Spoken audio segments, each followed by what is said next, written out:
building off of that question, then, when you've got a body, a chassis that's shared by 2, 3, 4 divisions, Speak in the mic. yes, sir. How did that collaboration go? I mean, we do people, representing each division coming in and working on those floor pans, the C-pillars and the glass and everything that was going to be shared with every Well, underneath, it was pretty much the same except for the motors, tuning, suspensions, things of that nature. We would have certain times when we would take both clay models out. Jerry would take his Camaro out, and I'd have the Firebird out, and corporate Chevy and Pontiac management would come out and see the cars because they wanted to make sure the Pontiac was significant enough, and so was the Chevy. There was a time when Chevy gave up the Z28, and I think we sold 127, I could be wrong, Trans Ams, and I remember Corporation telling Chevrolet in one of those lateral meetings, "What are you guys doing? Look at all the sales at Pontiac. You don't have any." So they went back, and that's when they came out with some pieces that fit and stripes and started to get back into the game again. But it was a good game. They're great cars. And GM's going to give up the Camaro now and do an electric Camaro. Wow. Excuse me. Yeah, no. So it kind of hurts being part of the first Camaro and see it go away. Next question? Yes? In '79, really officially the last year of the Pontiac 400 motor. Why did that happen and they put the 403 Oldsmobile motors in? I could not answer. That was a marketing decision that we found out about just because. And a lot of, what broke my heart is when Pontiac started to lose all its engine. We got an answer right there. He said it's not marketing, it was financial. Okay.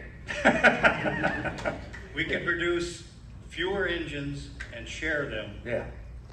at a lower cost. Yeah.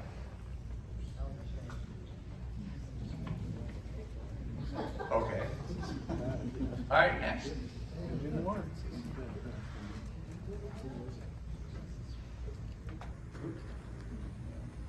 Let him get the mic. I've been collecting information on codes for decades, and I got a bunch of car distribution bulletins and dealer, all kinds of stuff. And I'm noticing that in the 60s, Pontiac would call everything a sales code, which was a 3-digit number. And then all of a sudden they started phasing in the word UPC code, which now evolved to a RPO code. And I was just wondering when the letter number RPO codes, or whatever you want to call them, came into being in Pontiac. Aha. I gotta hear the question again. I'm Tom Nash, by the way. I was in product engineering, worked for many years with John, enjoyed every moment of it. He's a great guy. When RPO codes started taking over from the sales codes, because like I got the original announcement of the '69 Trans Am, it's got both the RPO code and the sales code. I'm noticing all sales codes were 3-digit numbers, whereas RPO codes were letters and numbers. It seems to be in the 60s. Being in engineering, I'm only familiar with RPOs. Okay. The marketing did a sales sheet, and they created their own series of codes, and then you get the black book that would tell you, okay, this sales code contains or includes these RPOs. Okay, because I noticed that Chevrolet, way back when they were sales codes, as I called them RPO codes already. And the first time I saw some of those was in '63 with the Corvette engines and stuff. And I'm not certain exactly when I saw the first Pontiac ones, but I was just kind of wondering if, I believe these sales codes were for Pontiac and salespeople, whereas the RPO codes were more for Fisher Body. For example, if you look at the trim tag, it's got Fisher Body paint codes as opposed to Pontiac paint codes, which is what you see on the order form. Pontiac paint codes were letters, Fisher body paint codes were numbers.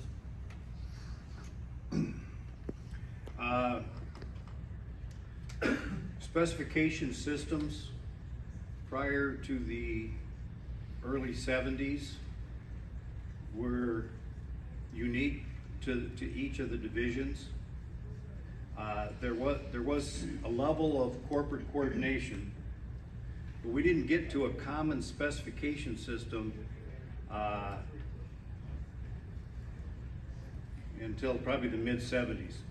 Okay. And I think the corporate-wide specification system was probably driven somewhat to his question back here, about why we started corporate engine sharing.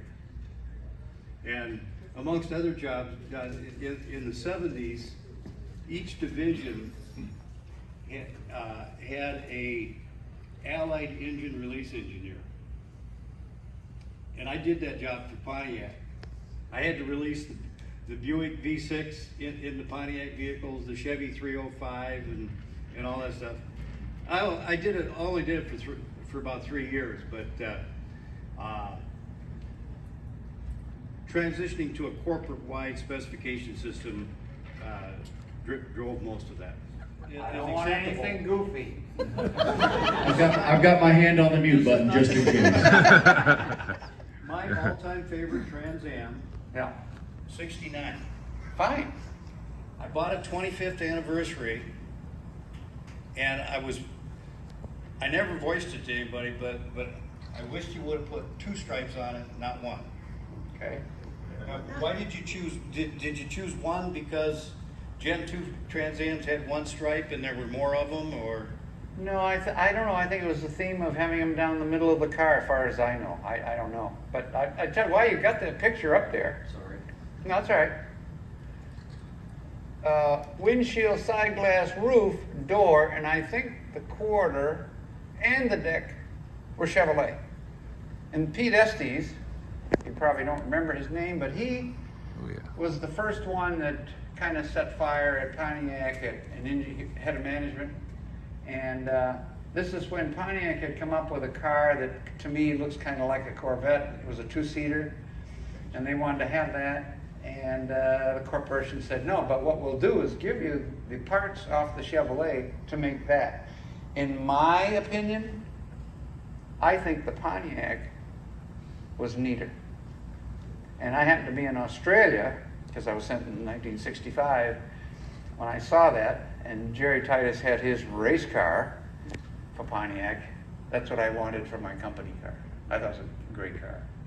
So they took the skins, and that's the one that Pontiac wanted to make, and that has some similarity to a Corvette, and too close.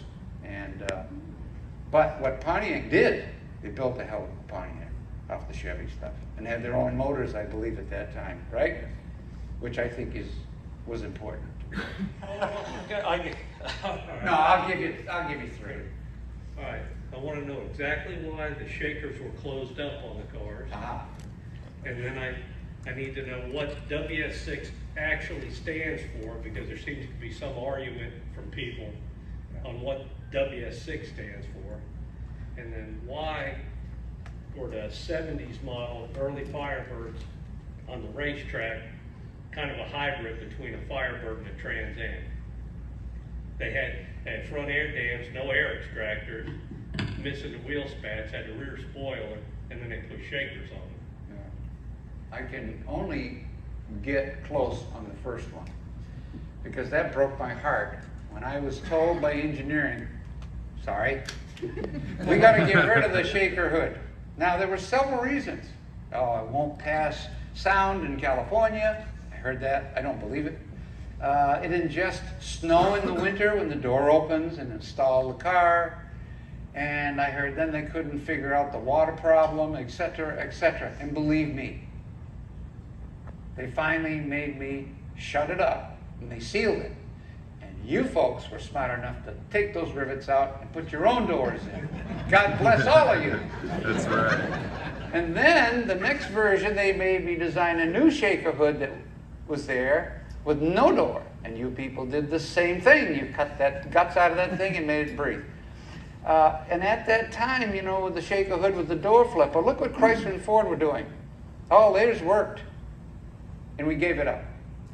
And I don't know if my partner back there knows a better reason, but that's all I know on that one. So, shame on him. Pardon? Wasn't involved in the Good answer.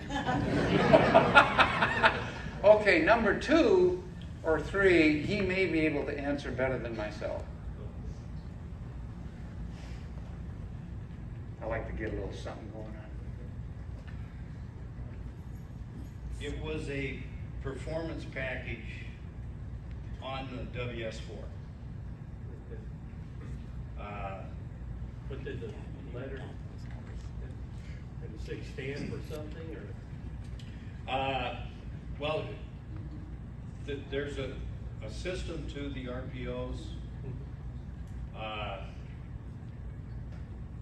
All engines started with an L, all transmissions started with an M, and most of the interior trim codes and other stuff started with A's.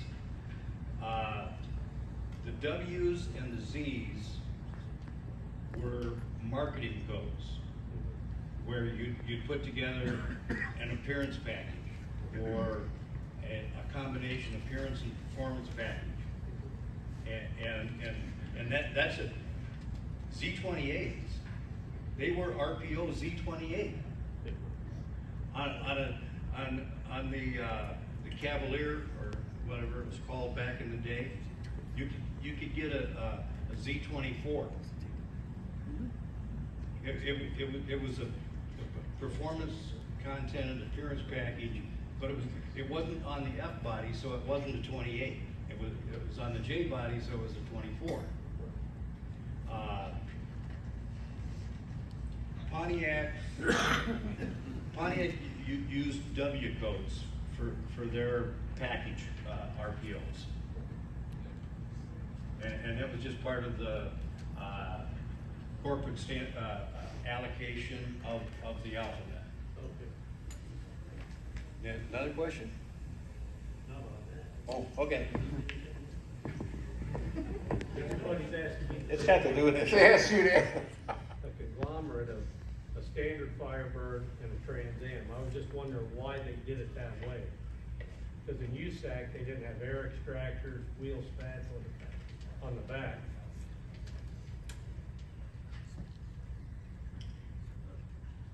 I was never that close to the racing programs to really have any insight into that. I do know that on third shift, these transporters would show up at the tech center, and the race cars would be worked on in the wind tunnel because racing wasn't approved at General Motors. Absolutely not. So it took place on third shift. Yeah. If you wanted to go racing, you had to do it on your own. A lot of that in Pontiac, unfortunately. Yeah. Where Chevrolet was out there, we're not racing. Yes, yes. Yeah, it happens. So that's what Baker and H.B. Bailey were running, kinda Right, low budget operations back Yeah. in 70 to 72. right. Yeah, they were very low budget because basically what Bailey and Baker, they got low cost parts, very little engineering support. Yeah. Well, I know they were always up front at Daytona. All right. Trans Ams were closed off. Yeah, I'd have to talk to a top engineer on that one. I wouldn't know. Yes. Go ahead. I just had a quick question Sure. on the inspiration for the black and gold color scheme, which I think came out in '76 first time. Right. And then took off. But just curious, what was the inspiration? That was a Grand Prix car. I think it was a cigarette company. Somebody might know. John Player. John Player, right. Black and gold. And Mitchell really liked that philosophy, and we took that inspiration on and applied it to his car. And that's where it started. And of course, we also added the bird. And I think in one of the cars, one of the first ones, it had 74 think it was 74. Went to Chicago without the bird, but it had the black and gold, and the next year it had the bird. Mitchell wanted to have the bird on the hood versus some other people. Speaking of Mitchell, why don't you explain your good relationship with him? Yeah.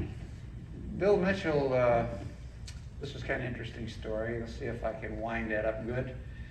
When I came back from Australia in 1970, I was supposed to run Pontiac 2, but I was diverted to Advanced Chevy for a year.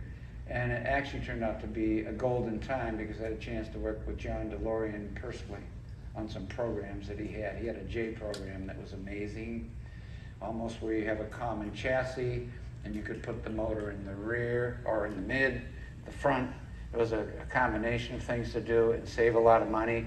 The program was never accepted, but we did designs for it. And then one night, my boss, Stan Weiland, came down. I never left work at 5 like some people do, but I did not. I was always hanging out, cleaning up, whatever. There it is. And he said, pack your stuff and go upstairs to Chevy, to Pontiac 2. Why? He says, never mind, just go. All I could say that Bill was the way that would move people around to get the best effect out of what needed to be done in the design studios. So I walked into the studio the first morning and I called my 18 people together, my staff, which was sculptors. They call them textiles, but they were part engineers and designers. There's 3 things I said. I said, I want you to think about this and believe me. I want you to think outside the box. I want you to dare to be different. This is Pontiac. We're different. And lastly, I don't want to be picking you up off the floor for lack of creativity. I want to be scraping you off the ceiling. Let's go get them. And in about a year or 2, and I made some changes, I had the crew together that was amazing of design, sculpting, and engineering. And Mitchell seemed to like a lot of what we did, like the Banshee. In fact, there's a couple pictures Working on it. that's going to be in the auction, I think. Was sent to my studio to be finished, along with Bill Davis came. Yeah, that's it. And he loved what we did, so we passed the grade. And one day, Bill Mitchell, not Bill Mitchell, Bill Davis, right, thank you. He said, you know, we're doing hot cars in here. Let's do something with racing. I said, yeah, what do you got in mind? He says, oh, a gas can and some bales of hay, some flags. I said, okay, bring them in. So he brought a bunch of stuff in. And right away the union came up and said, you can't have a gas can in here, it'll cause a fire. I said, it's empty. We got to take it and check it. They checked it, it was empty, clean. Like we're stupid. So in the front of the studio, Bill set up some bales of hay, had some flags, and we had some hot sketches from the guys, and a gas can, and I think there was a tire. And Mitchell had me coming down to look at what we do. And what the corporate did, we did 4 cars at a time. And we had 4 platforms. They were metal rails adhered to the floor where they could take angles and make measurements and scribe lines in to take points. And this is how we used to do it. And they were all clay models, of course. So we would be working on 4 different cars. And so he came in, he stopped at the bales of hay, and I said, I'm either going to be fired or what? He looked at that, he turned around to his staff and he said, guys, they got it. That's all he said. He liked what was going on. He liked the way we worked, the way we felt. He liked the cars that we were doing. You don't get that unless somebody coaches you or lets you do things outside the box or create things that belong to the Pontiac brand. Trend magazine that was up earlier, the cover. Yep. It's announcing the 77. I I was studying that car because I'm trying to figure out details on it. Okay. And I discovered that car looks like it's really a 76 that was modified to be a 77. And they say the same thing about the Smokey and the Bandit cars. I was wondering if your team was involved with that, putting out a prototype car. Well, GM will do show cars that will test feelings, and this was one of them, and we did several. In fact, the Formula that had the big Formula lettering on it, that was not in production. That was at the Detroit Auto Show, yellow and black with the lettering, and I forget what year that was. Scott may remember. 76. 76 was the first one? And I remember the accolades we were getting on that car, because the Formula had some volume, but not much. And it didn't have a lot of look at me now. It was all about the Trans Am. And so that was going into production. I knew that. We knew that. So we knew it would be a success because they loved it at the show. So a friend of mine at Chrysler saw me in the summer and he said, you know, you guys are always doing something. You're always out ahead. That yellow Formula, are those bumpers real? And I said, I can't tell you because it's not in production yet. He says, I know better. Schinella, come on, we've been friends for years. I said, yeah, it's production. He said, and he swore. He said, I just knew that you guys would have something nobody else has figured out. And that was the first time that the bumpers could be all body color and integrated into the car. And it was radical for the market, and it worked. I forget how many Formulas we sold right away, but it like double, tripled its volume overnight. Right. You spoke a few minutes ago about the radical nature of the change of the Trans Am, Right. With the black and gold. What was it like for you? I mean, obviously Firebirds and Trans Ams had been on the big screen before Smokey and the Bandit, but that moment, any of us that remember that first time you saw the car come out of the back of the Snowman's rig and that feeling of, what was that for you and your crew? Like when we realized how big that was?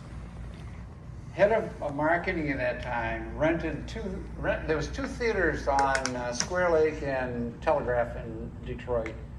Two theaters on opposite side. He rented a theater and invited all the Pontiac people and the design staff Pontiac people.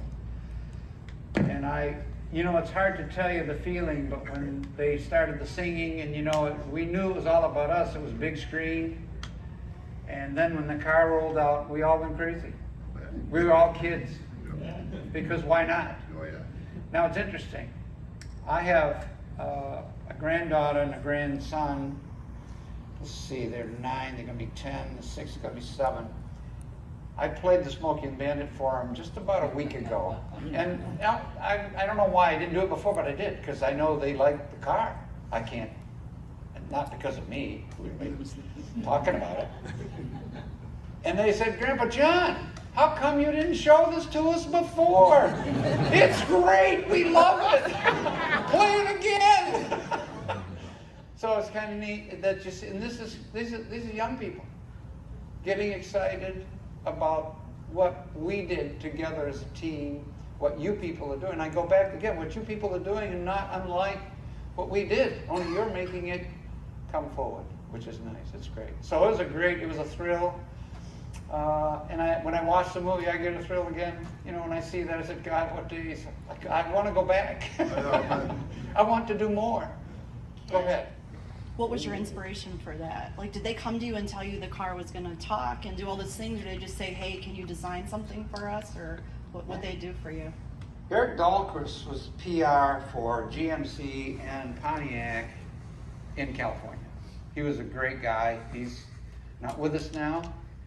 And he had a house up on the hill, and he wanted to do an office down on the hill, but you couldn't get the grant to do that. So he said, could you take this house that he wanted to buy and make it look like a house, but make it like an office? I said, sure. So I designed this for him. They did all the disguise. Came out great. So I decided he needed a deck outside his window, his office. So I came out to build a deck, melt, work, belt, chutes and stuff. So he came out on the deck and he says, I got so-and-so from the movies. that wants to talk to you about the new Firebird. Come on in. So I came in and got to meet him, and he said, we want to do this movie. It's going to be a talking car and blah, blah, blah. And it sounded good to me, but it was before the 82 came out. I think before it came out. And he said, can you draw a picture? I said, no, because it's secure. And Eric said, no, John, go right ahead, because I'll back you. So on a napkin, which is, you probably got a copy of that. If you don't, I have it in my pocket. No, I don't. I left it upstairs. We'll get her hooked up. Yeah, so anyway, I took a napkin, because they were having lunch. They didn't offer me a sandwich. And so I drew the car and made a few suggestions of what it should do and stuff. And the next part of the story is getting that approved by Pontiac. Jim Graham did not want a talking car because of, like, the talking horse story. He said it's a comedy and we're car people. And Eric and the general manager of Pontiac happened to be together out in California. They had a chat and they decided that they should do it. So one day, Eric gets a call from the plant in California and said, at this time, there will be 3 or 4 Trans Ams parked. The keys are here. Come get the cars. So they took the cars.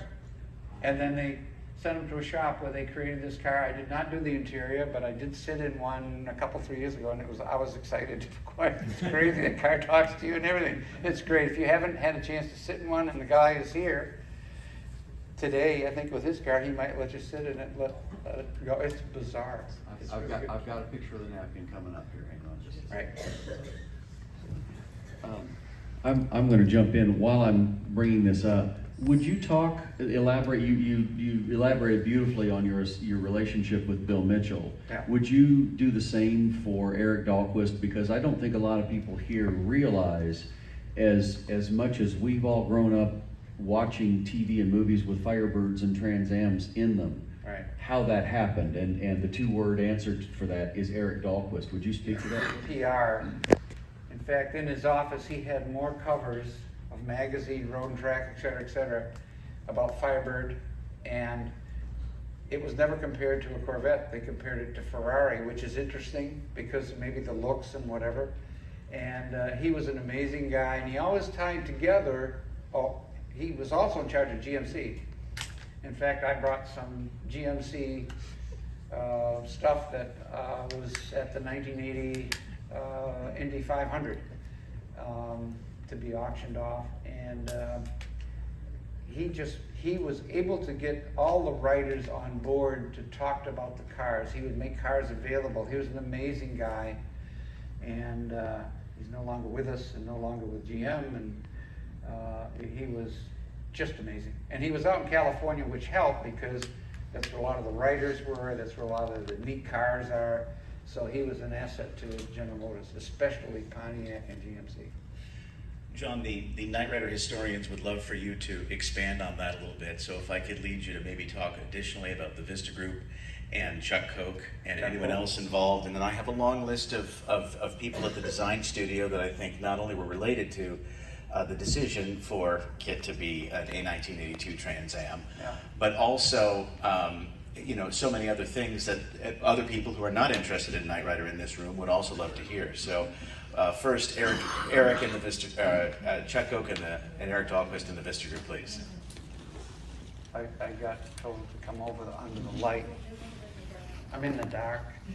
In the dark. That's a good place to be, actually. Why stay in the light? Yikes. Okay, I'm sorry. That's okay. I'll step away from that. Yeah. Oh, I'll just walk up here since I have the that's microphone, right? That's the danger zone. Yeah. I'll just walk up here because I have the microphone. You're going to No. be in the dark and I'm in the light? Yes. This is how this You have goes. a great shine. It is pretty good, isn't it? Yes, it is. It's kind of a designer pose.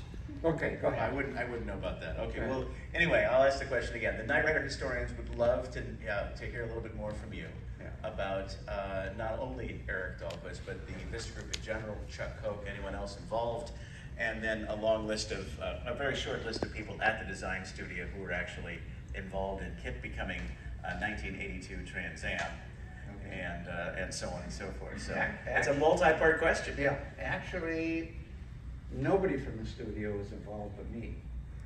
Good. In the design. Okay. It was on the napkin. And the studio that took that created a beautiful car. They almost 100%.